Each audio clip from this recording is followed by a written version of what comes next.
2025-26 কর বর্ষ থেকে সব স্বাভাবিক ব্যক্তি করদাতাদের জন্য অনলাইনে আয়কর রিটার্ন দাখিল বাধ্যতামূলক করেছে জাতীয় রাজস্ব বোর্ড এনবিআর।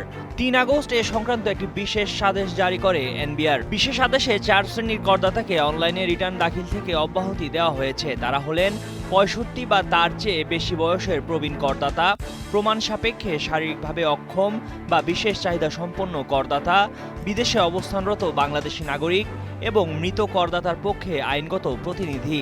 তবে এই 4 শ্রেণীর করদাতা ইচ্ছা করলে অনলাইনেই রিটার্ন জমা দিতে পারবেন।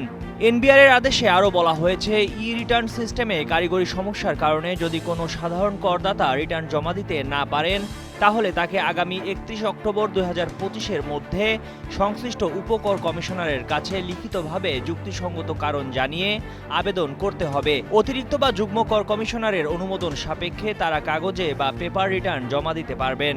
করদাতারা bank transfer, debit card, credit card, bKash, Rocket, Nagad অথবা অন্য কোনো মোবাইল ফিনান্সিয়াল সার্ভিস অ্যাপ ব্যবহার করে ঘরে বসেই কর পরিশোধ করে অনলাইনে আয়কর রিটার্ন দাখিল করতে পারবেন। অনলাইনে আয়কর রিটার্ন দাখিলে সমস্যা হলে তা তাৎক্ষণিকভাবে সমাধানের জন্য রাজস্ব বোর্ডের কর্মীরা কল সেন্টার এবং অন্যান্য ইলেকট্রনিক মাধ্যমে সার্বক্ষণিক সেবা প্রদান করবেন বলেও জানিয়েছে এনবিআর।